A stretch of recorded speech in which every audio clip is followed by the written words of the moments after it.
This is episode 6 of season 5 Model Airport Reviews, the series in which I review your model airports. This is the 6th out of 12 episodes. And your job today is to choose 2 winner airports progressing to the grand finale. Let's get started. First up today is AXM Airport in Hamburg, Germany. A 1-to-400 scale airport featuring a beautiful lit up terminal with 5 aircraft stands and multiple remote stands. At night the terminal is beautifully lit up using an LED strip, I think. The light shines nicely through the white paper. He's got some good ground service equipment vehicles driving around all of the aircraft. All of them are folded out of paper. A cool detail is the light poles on his airport. He simply made them using a cotton swab, and the result is very decent. Finally, talking about the scenery on his airport, I like how he has some trees and bushes in the background, and he very nicely made his airport name using these colorful flowers and built this very neat looking park around it. Thanks to the lights and the nice scenery, comment down below whether you think this airport deserves a spot in the grand finale. This is Sunshine Airport in Essex, England. It's a 1-to-500 scale airport, and I think he has started building a model airport on this cardboard basis in the middle right here. After that, he expanded the airport with a wooden plank which surrounds the cardboard airport all the way. And now he has nicely combined the two. And this airport misses one big thing. It does have all of the necessary ground markings, modeling grass, a windsock, ILS box, terminal buildings, and even nice scenery of the Concorde and Space Shuttle. Though why did you leave the ground surface in the wood color? And didn't you paint it in any tint of grey or black? This is really a missed opportunity, because I think if you painted the wood in the first place and after that added all of the ground markings, you would have a fantastic looking model airport. But for now this just does not seem right. And the color is absolutely missing. Moving on, we go to London, where we have London Heathrow Airport. In the UK, of course. It's a custom designed airport with a 3D printed terminal, jet bridges and paper ground service equipment. And that's what I like to point out at this airport, because the amount of GSE is unreal. But for example at this Etihad, it does give so much more livelihood and realism to these images. Even though the containers aren't very neatly folded, it's better than adding no ground service equipment at all. And the same goes for this KLM aircraft, which looks really nice, but that's also because all of the GSC in the background. Another cool detail is that he added the HSBC branding on the jet bridges. If you're wondering where to get all of these ground service equipment, take a look at the link in the description to littlemodelairport.com, where you can find free to print ground service equipment in the 1-to-400 and 500 scale. Next we go to Switzerland, where we have Mutton International Airport. A very cozy lit up model airport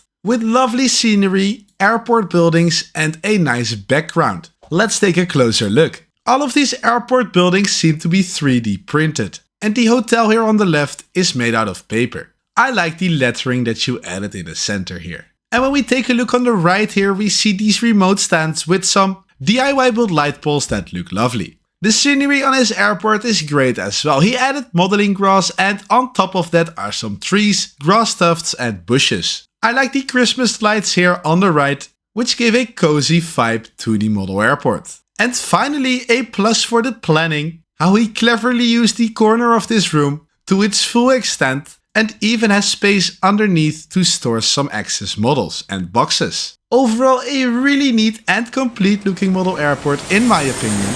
Next we go to the Netherlands, where we have Amsterdam Airport Schiphol. This is a 1-to-500 scale recreation of the actual Amsterdam airport. And I believe he has done a stunning job. The 2 terminals are nicely spread with a wide body terminal on the right and a narrow body terminal on the left. He's got a very nice collection of model aircraft, perfectly resembling the traffic at Schiphol Airport. The airport seems to be partially placed on an airport mat, though I like that he added his own twist to it. On the left here with the landside part, where he added modeling grass and trees, with cars and actual passengers waiting to be picked up from the airport. The detail in his ground service equipment is lovely. He's got airport cones and workers. And I'm really curious to know where you've got these belt loaders from, as they look very nice. And the last cool detail is that the jet bridges on his airport are the exact same as from Amsterdam Airport, and they actually board over the wing to one of the doors on the rear of the aircraft. Overall, we're once again looking at a very possible grand finale contender. Moving on back to Switzerland, where we have Biel International Airport. A 1 to 500 scale airport once again with highly detailed ground service equipment. Once again the airport cones, workers and a bunch of tiny vehicles which add nice realism.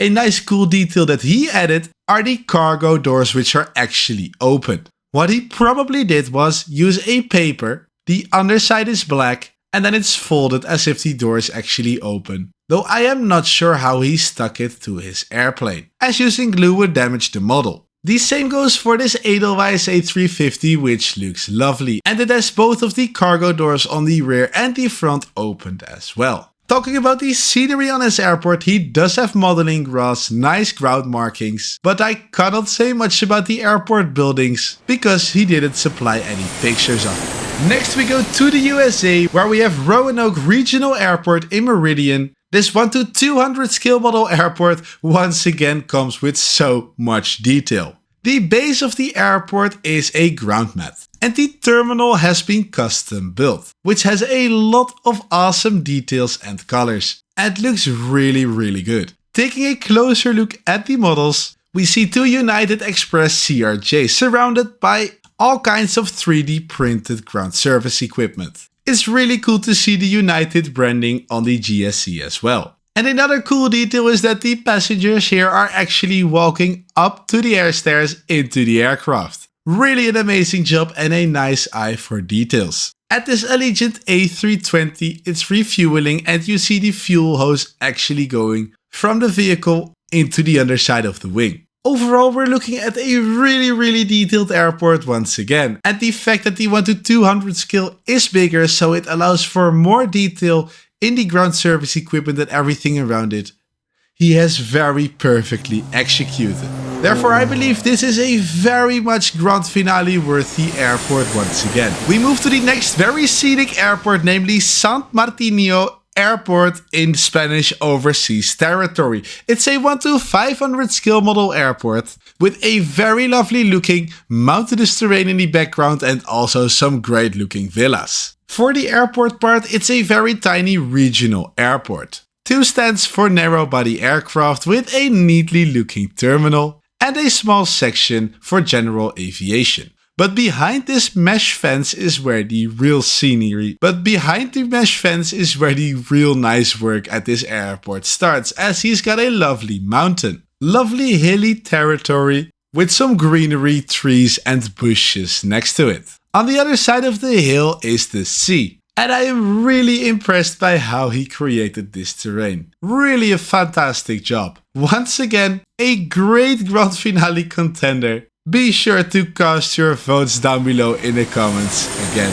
Next we go to Brazil, where we have Santos Dumont Airport, located in Rio de Janeiro. It's a lovely model airport located along the shore with 2 runways and a nice looking terminal. And the fact that it is built by a 7-year-old only gives it more glance. He's got a really nice looking terminal. Very complete with the floodlights, nice looking jet bridges, enough ground service equipment vehicles, and a nice looking ATC tower on the top right. I really like the shore that you created here, with the boat sailing in the water and also the road along the coast. The only thing I believe you can add is modeling grass. Add some modeling grass, put an ILS box on there, a windsock, some grass tufts, bushes, and your airport will look amazing. This is Maxmillian Airport in Jacksonville, Florida. An airport featuring a runway, remote stands and the Gemini Jets terminal. And it's a very decent model airport. The only thing I'm really curious about is why you do have yellow taxiway lines, but why all of the markings around the aircraft stands are red or some kind of orange. I would make all of the lines on which the airplanes taxi yellow. Though overall you have a decent model airport like I said. You might be able to add some more ground service equipment and fix the markings like I said. Moving on, we go to Michigan in the USA, where we have Snaggyville International Airport. A very nice looking model airport where there is a lot going on. And what I like is that he submitted a video in which there is a photo compilation of all of the aircraft on his airport. So let's take a closer look. First up, we see a bunch of GSC, passengers, ground workers, and a lot of livelihood on the airport. I like how he added tire smoke at that previous Lufthansa. And these interactive models look really good as the cargo is actually being loaded into the aircraft's nose. Overall, a really good looking airport. With a bunch of fine details, loads of ground service equipment, and as you can see in the images, a really nice variety of model aircraft. Therefore, once again, I believe we have a grand finale worthy airport over here. This is Guyron International Airport in Christchurch, New Zealand. A completely self-built airport with a lovely looking terminal. And also some DIY from wood-built models. The terminal looks lovely and I love the white 3D effect that you added. Really great work. Here in front of the terminal is a self-built Airbus A321neo in the Air New Zealand livery built from wood. Really nice work. And the other self-built aircraft is this De Havilland 8, also in the Air New Zealand colors. Overall, he has a decent model airport with nice colors. For example, how he painted this jet bridge and all of the ground service equipment on the right. And that is it for today. A bunch of really high quality, realistic looking model airports. Now it's up to you to pick 2 airports that progress to the grand finale. And I will pick one. They will be featured on my Instagram story, so be sure to keep an eye on there. For now, I'd like to thank you for watching all the way to the end of this video. Please consider to like and subscribe, and then I will see you in the next video.